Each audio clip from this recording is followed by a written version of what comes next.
वृष राशिफल जून 2026 जन्म राशि के आधार पर वृषभ राशि का मासिक राशिफल का विश्लेषण करेंगे। वृषभ राशि की जो विश्लेषण है उसे समझने के लिए पहले तो हम इस पूरे महीने के अंदर सूर्य, बुध, शुक्र और गुरु ये चारों ग्रह राशि परिवर्तन करेंगे, उसको समझेंगे। उसके माध्यम से समझेंगे किस तरह से आपके जीवन में बड़े बड़े परिवर्तन, बदलाव संभव होंगे। और इस जून के महीने के अंदर महत्वपूर्ण जो तिथियां हैं जैसे कि 10 और 11 जून, ये बहुत ही पवित्र समय होते हैं, साल में एक बार आते हैं। गंगा दशहरा और निर्जला एकादशी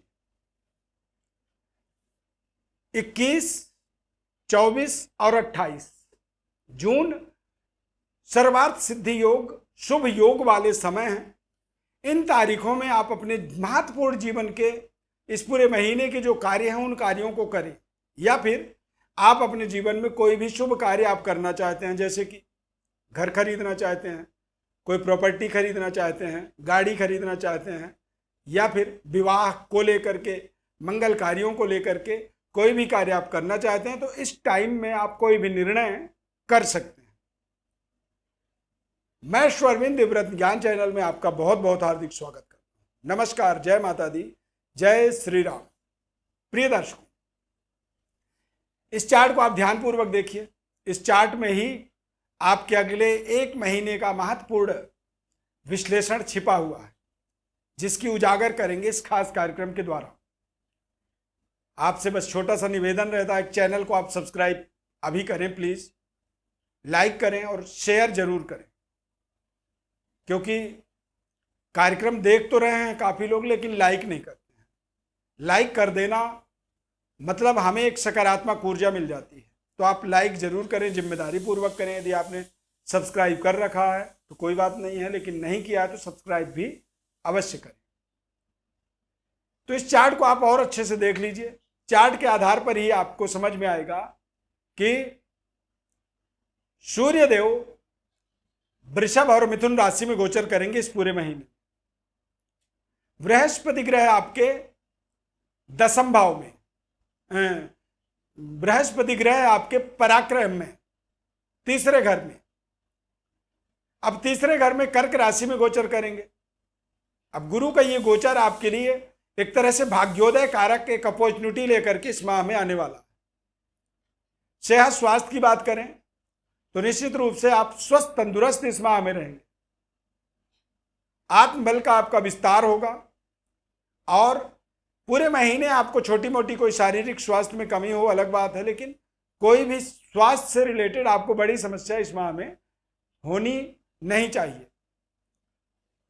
बुध का गोचर कर्क राशि में होगा, यानी कि बुध ग्रह 15 जून को कर्क राशि में गोचर करेंगे। तो बुध और गुरु की युति बन जाएगा।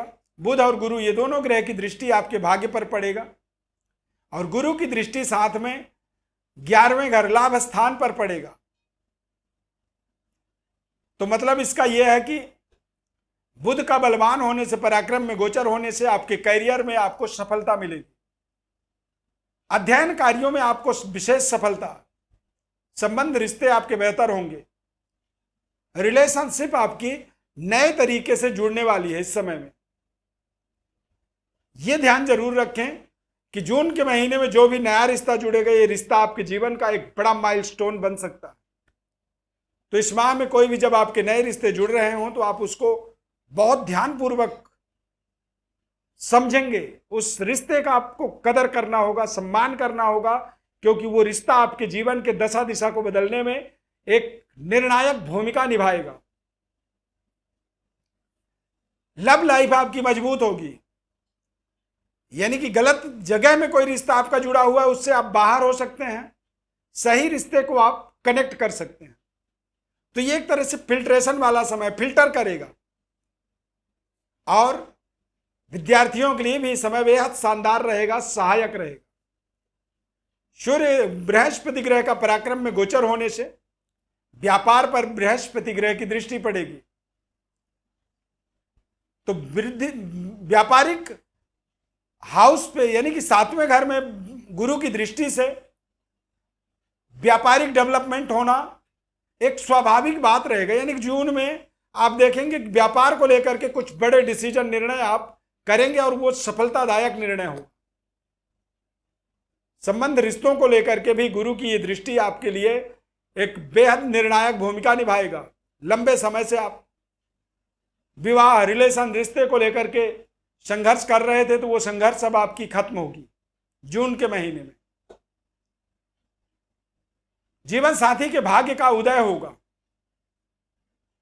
यानी कि आपके जीवन साथी, यानी कि आप पुरुष हैं तो आपकी पत्नी, और आप महिला हैं तो आपके पति का भाग्योदय का आपको अनुभूति मिलेगा।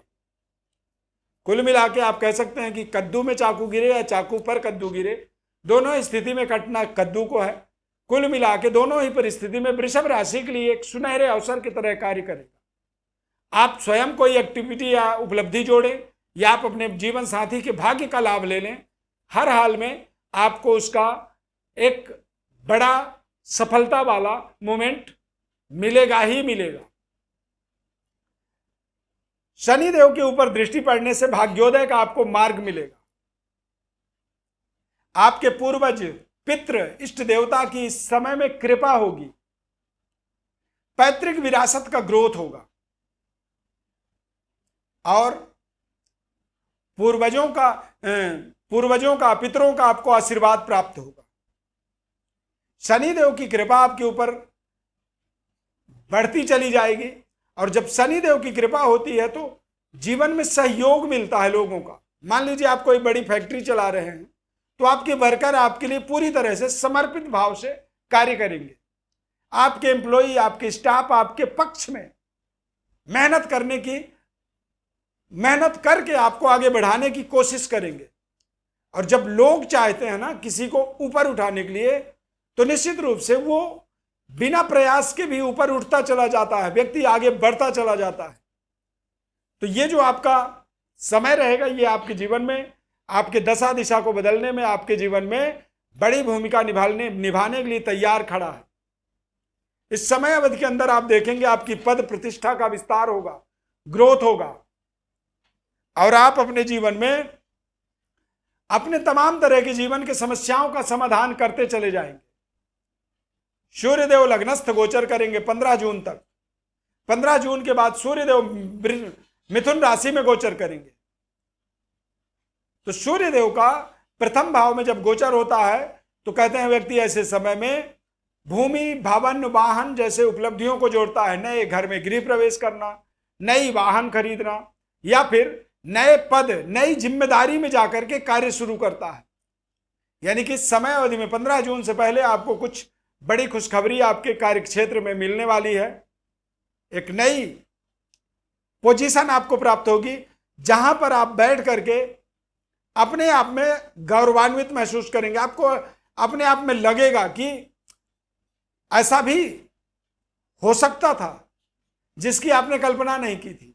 यानी कि जिस पोजीशन में आप बैठ सकते हैं उसके बारे में आपने अभी तक सोचा ही नहीं। और जब ऐसी उपलब्धि जीवन में जुड़ती है तो इससे जो है हमारा आत्मबल का विस्तार होता है। हमारे जीवन में हम अपने नैतिक मूल्यों को समझने लगते हैं और हम अपने जीवन के उद्देश्यों की पूर्ति करते हैं। निर्णय शक्ति मजबूत होती है। देश विदेश तक आपके यश कीर्ति को पहुंचाने में सहयोग मिलेगा। यानी कि आपके नाम दूर दूर तक पहचाने जाएंगे। कई बार हमारा यश कीर्ति बढ़ने का, ऐश्वर्य बढ़ने का एक समय आता है जब हमारा ऐश्वर्य बढ़ता चला जाता है। तो ये एक समय है जहां पर आप अपने ऐश्वर्य को विस्तार होता हुआ अपने आंखों से देखेंगे। लेकिन उसके लिए इस विश्लेषण को जब आप पूरी ध्यानपूर्वक समझे रहेंगे तो आप अपने समय का सदुपयोग कर पाएंगे। ये समय आपके लिए एक बेहद सकारात्मक और निर्णयदायक समय आपके लिए रहेगा। गुरु का ये परिवर्तन आपके जीवन के दशा दिशा को बदलने में विशेष सहयोग करेगा। संपूर्ण भाग्य का उदय होगा। अपने जीवन में आपको थोड़े से अपने खाना बदोशी से अपने आप को बचाना होगा। यानी कि शुद्ध भोजन करें, गलत तरीके के खान पान, मादक पदार्थों से अपने आप को दूर रखें। और जब आप अपने जीवन में शुद्धिकरण का, खाना बदोशी का त्याग करते हैं तो इससे आपके जीवन में एक सकारात्मक ऐश्वर्य का, माता लक्ष्मी की कृपा होती है और भोलेनाथ की अपार कृपा आपके जीवन में बनती चली जाती है। इस माह में आपको भोलेनाथ की विशेष उपासना करनी चाहिए। लक्ष्मी नारायण यानी कि हरिहरात्मक भगवान नारायण का और हरि भोलेनाथ का दोनों का एक समन्वय बनना चाहिए, यानी कि राम और शिव दोनों की कृपा होने के लिए आप ओम नमः शिवाय का मंत्र जप करें और साथ में ओम नमो भगवते वासुदेवाय नमः, या फिर भगवान रामचंद्र का श्री रामचंद्राय नमः, इस तरह के मंत्रों का रोजाना जप करते हुए जब आप आगे बढ़ेंगे तो इससे आपके जीवन में सकारात्मक ऊर्जा, शक्ति और संपन्नता बनी रहेगी और आप सफलता के मार्ग में निरंतर आगे बढ़ते रहेंगे। अपने बारे में और आप विस्तृत विश्लेषण जानना चाहते हैं जन्म कुंडली का हमारे द्वारा, तो व्हाट्सएप नंबर पर अपने बर्थ डिटेल्स आप लिख करके भेज सकते हैं। हम आपको संपूर्ण जन्म कुंडली का विश्लेषण बताएंगे निःशुल्क रूप से, जिम्मेदारी पूर्वक। सब्सक्राइब, लाइक, शेयर आप जरूर कर लीजिए। यहां तक कार्यक्रम को देखा आपने, इसके लिए बहुत बहुत धन्यवाद। Thank you for watching. जय श्री राम।